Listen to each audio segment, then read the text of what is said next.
So what I'd like to do is introduce you to the program, okay? And I'm going to start by saying that Relationship Smarts is actually and its adaptation for older youth, Love Notes. Both of those programs, I would call them comprehensive relationship education programs, okay? So Love Notes is an adaptation of Relationship Smarts. Okay, so they're comprehensive, but what makes them unique? And I think what makes them unique is they join together fields that normally stand apart. So for instance, positive youth development programs, healthy relationship programs, STI, pregnancy prevention programs, and also dating violence. And so I think what's unique here is this integrated nature, and that's really why they're comprehensive. So to, I think, maybe explain it all, explain this integrated nature, maybe the best way I can do that is to tell you about all the streams. See those arrows up there? Those streams that came together to produce it. And so in doing so, I'm going to tell you the story of how I came to develop it, okay? The story behind its development. So let me switch the PowerPoint here. Okay, so the first stream of inspiration. Okay, going back thousands of years ago to the late 90s, okay, 1990s, before the turn of the century. Doesn't that sound like a long time ago? Well, going back to the 90s, there were research findings that were coming out that were getting a lot of national attention. Research findings on child well-being and family structure. So for instance, studies on the impact of divorce, on parental separation, on unmarried child bearing, on children, on child well-being. And I don't have to go over those names, but Sarah McLanahan, Wallerstein, Paul Amato, many other researchers. So I was very interested in that research, and I devoured that research. I am a sociologist. I teach at a community college, and I have a specialty in criminology, and so of course I'm really interested in child well-being and adolescent well-being.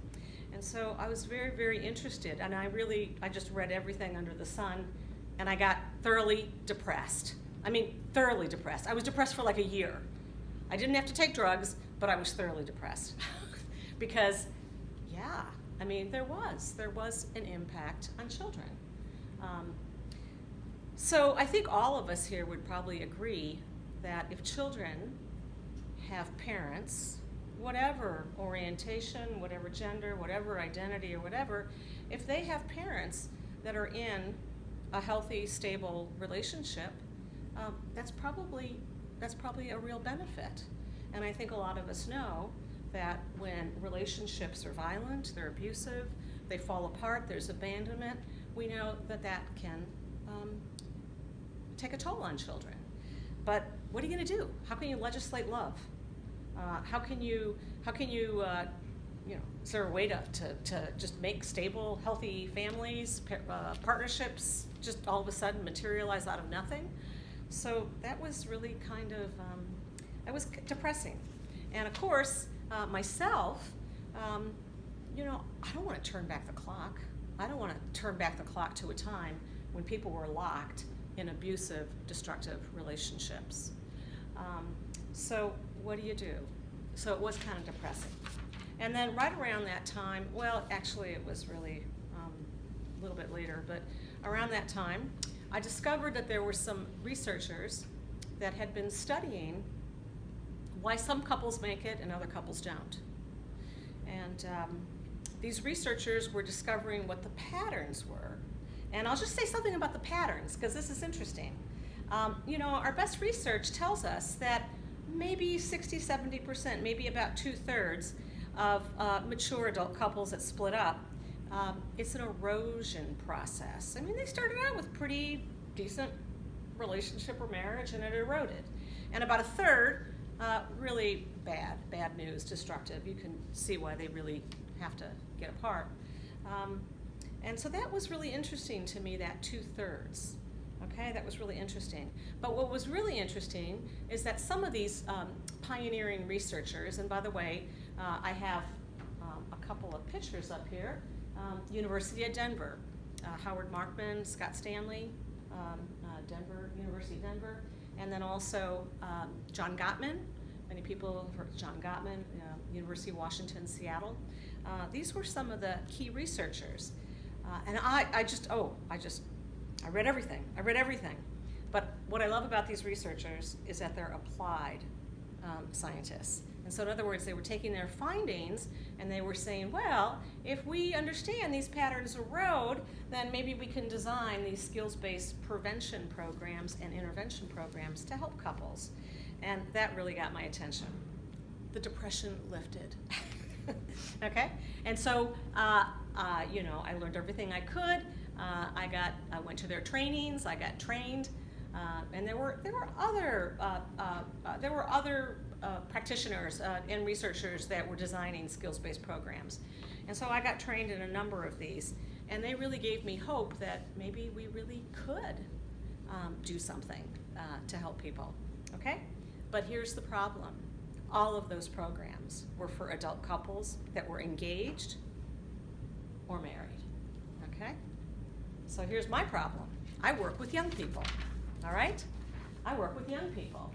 And why should you have to wait until you're going to get engaged or married before you have access to skills-based, research-based, skills-based programs, right?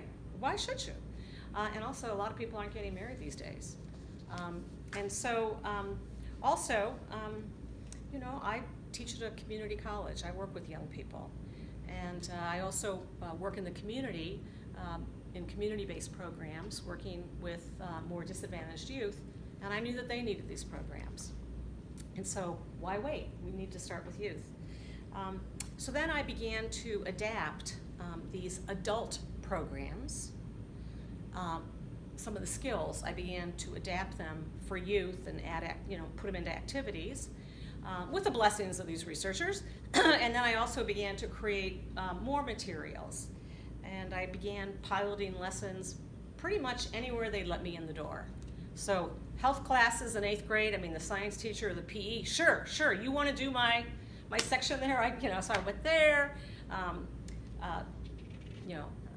Youth corrections, detention centers, and of course at my community college, I also set up a 1-credit relationship program that became very popular, pregnant and parenting teen classes, anywhere I could, churches, whatever. And I guess I personally really felt an urgency. I really felt an urgency, and that comes from the many years that I've taught at the community college. As you know, community colleges are the great democratic open door for higher education, and many of my students have struggled with issues in their lives. Many, not all, but many have. And what I think broke my heart was to see how many of my students, after they had really made progress in recovery, re-entry. Many of my students have been in the system. Young parents, high school dropouts, and then they get to our school. And these are amazing young people. They're so resilient. They're amazing young people. And they'd be making progress, and then boom, a rotten relationship, an unplanned pregnancy, the males and the females. By the way, it is probably the biggest reason for dropping out of community college across America. And while a lot of my students, not a lot, but a fair number of them had gotten help with perhaps getting their GED, their high school equivalency, maybe they'd gotten help with mentoring, maybe they had gotten help with parenting, maybe they had gotten STI and contraception. While they had gotten help with some of these things, the one thing they never got help with was their relationship lives, their love lives. And so, if you notice, I have this picture here of a train derailing, and I have this idea that, problems in your love life, your intimate life, can really mess up things in every other part of your life. And I guess what really became clear to me was we were missing an opportunity for doing prevention. that this was really part of student success. This was really part of youth success. This was really part of positive youth development, and that we were kind of missing that big component. And so this was important for helping youth succeed. And by the way, I guess I also look at it as not only helping them, but helping the next generation. Because many of them, not all of them, but many of them will have children. And so that became really important to me. Now there's another stream of inspiration, and that has to do with violence prevention. As a criminologist, I've been very, very involved in the whole domestic violence movement, domestic violence prevention. I've been teaching DV prevention education for many, many years, 30 years, 30 years. And I just thought it was amazing, and really up-to-date stuff. The Duluth model, I mean, really, I think good stuff. But I was really amazed that after my relationship class, I was getting more people that would come to me like, oh, I think I really am in a bad relationship. I need help. And I just thought that was like extraordinary to me. That I thought I was a pretty good DV educator, and I think I am, and I still use so much of that. But I thought it was kind of interesting that after the healthy relationship class, I would get more kind of consciousness raising. And so then something really dawned on me, and I think this was very profound for me. I started to think to myself, well, okay, so let's look at how I do my DV prevention work, right? So what if I'm sitting there in the class? I'm somebody who, pretty much what I see around me is I see a fair amount of aggression in relationships around me, right? What if I really don't have a lot of good models in my life for healthy relationships? Probably you have no confidence. How could I even get to that better place? I mean, I could do all kinds of, horror stories. These are the signs, and that's all so important. Here's how you get help. But if you don't have a thought in your mind that I really could get to a better place, I think, it's limited. So anyways, I guess what I would say is that I think really healthy relationship education really adds such an important component to dating violence and relationship violence. I think so much of what is done already in that field is very, very important, and you will find it incorporated into my programs, but I think really embedding it with healthy relationships, because again, it's not just what to avoid, but how can I move towards where I want to go, and how can I help build that vision and also a pathway of skills to get there. So anyways, now there's one more stream that's really pretty important, and that has to do with the sexuality part. Okay, so here's another part of the story. At the turn of the century, again, doesn't that sound a long time ago? At the turn of the century, maybe some of you remember the sex ed wars. Sex ed wars. Comprehensive sex ed versus abstinence-only ed, okay? They were really heating up in the early 2000s, okay? And I kind of felt like we were missing a piece there. We were just missing a piece. Because most sex education and pregnancy and STI prevention focuses on risks and then on protection. Very, very important. But I have the sense that if you don't know much about healthy relationships, you probably will make poor sexual choices. That risky sexual behaviors may have a lot to do with unhealthy relationships, okay? But even more, I think something even more profound. In my book, sex is a lot more than about bodies and risks and protection. Sex is also about the heart. And I think rarely, are teens engaged in conversations with their parents at home, family at home, or at school with emotions, intimacy, love, any of these kinds of things. what do you really want? And so I kind of, I guess I have this sense that what I want to do, and this is one of my goals in the curricula, is I want to encourage young people to define a context for sex that is meaningful, a timing for sex that's protective of their aspirations. I don't want them to just follow the scripts of the popular culture. To me, that's true empowerment. If you look at the lessons that we have on sexual decision making and pregnancy, there is what I call a heart-based lesson and a health-based lesson.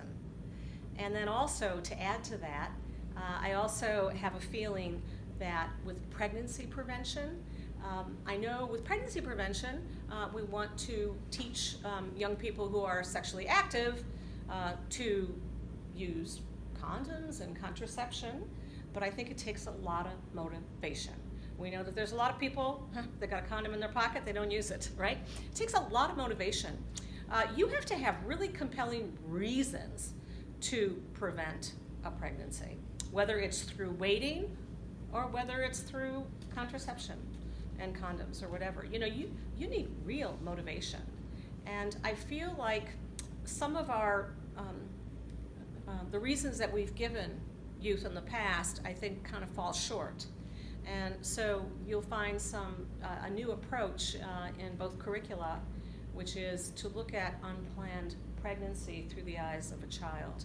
I personally have found that to be far more powerful. It's not just, I'll have support payments for 18 years or whatever. I think, it takes a lot to proactively use, to prevent pregnancy, whatever route you're going. So that is really the basic story of how those streams came together. And so at this point, I want to say something about evaluations, because here I've talked to you about this comprehensive approach that's integrated. So does it work? Well, okay, so the first thing is I'll say something about Relationship Smarts. Relationship Smarts was the first program that I developed, and it underwent a very rigorous 5-year study, federally funded in the state of Alabama, and I believe 9,000, I could be more, but I know it was at least 9,000 students. It was done by researchers at Auburn University. They had some agreement with the Department of Education, so it went into high schools. It was in health classes and also in family and consumer ed classes, so boys and girls got it. The key results, just to make a long story short, was that it actually did reduce aggression. It also lowered faulty relationship beliefs, and it also, there was less acceptance of abusive behaviors in relationships. It is on the National Registry of Best Practices and Programs, SAMHSA. And there are also other findings. There are other findings too that have come out. I'm not going to go over all of these right now, except to say that improvements were found in a number of targeted outcomes. And the ones that I think really stand out to me as important is understanding yourself better. Also, using those healthy relationship skills, not only with a, let's say, romantic partner, but with friends and with family. And I think that's really pretty notable. Another thing is individual well-being and awareness of signs of abusive relationships. Also, too, the University of Missouri, they actually found some interesting things, particularly the ability to resist sexual pressure following the program, and I think that was really pretty interesting. There's still many studies going on out there with Relationship Smarts. There's a big one right now with the federal government, the streams, but you can go to our website and read more about those things. Relationship Smarts is used in every state in the nation and internationally and whatever. Anyways, okay, let me go to the next part of the story, and that is the adaptation of love notes for older youth, love notes. Love notes, the researchers at the University of Louisville got a federal grant, and again, this was a 5-year study. It's a 5-year study. What was interesting about this study is that they wanted to compare it. Now, by the way, this study was to test pregnancy prevention. Okay, it was a pregnancy prevention grant from the federal government, and many, many programs were studied. But in this particular study, they wanted to compare love notes against a more comprehensive sex ed program, and actually a very good one called Reducing the Risk. After 5 years, the evaluations, they're really pretty positive. And it's now on the Office of Adolescent Health list of evidence-based pregnancy prevention programs. And I think most notably, it achieved a 46% reduction in pregnancy as compared to the control group at 12 months. But there were also some other important outcomes. And this is just taken from the OAH chart, Office of Adolescent Health. So in other words, in the first one, there were significant results in, there were more teenagers that decided to stop having sex post, 6 months post. And then also, number 2, they had fewer partners, right? Decreasing how often, they had sex. And number 3, the ones that were sexually active, they increased their use of condoms and contraception. And also the ones that had not begun sex before the program, more of them had not. They had remained abstinent. But I think most interestingly is this one here, and that is the pregnancy. Because again, as I said, this is 12 months post. There was a 46. By the way, this was a 3-arm cluster study. So if you just look at the last 3, some got love notes, some got reducing the risk, and the control group got a program that had nothing to do with relationships or anything. It was like, how do I help my community or something like that, okay? So that was a control group.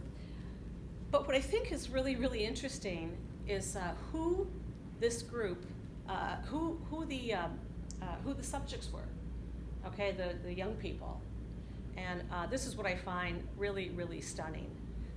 First of all, 21% had been in out-of-home placements. So, a large number.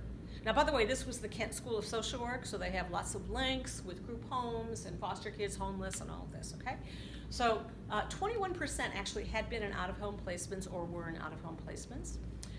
And 82% low income. I think another really interesting one is that 16.6% were LGBTQ. And as we know from the new CDC report, they have a higher incidence of pregnancy. We'll talk about that more later. 9.3% were refugee, and 88% were African American. And you know, it was pretty interesting. And then it was also tested against really a very leading program in the country, Reducing the Risk. It's a good program. They did get some, decrease in pregnancy, but Love Notes really had a much better one. And that's really what they were trying to test. They were trying to test a straight comprehensive sex ed type approach to pregnancy prevention with a more comprehensive relationship ed program. So anyways, that's really the story. And on that, we're going to take a little break.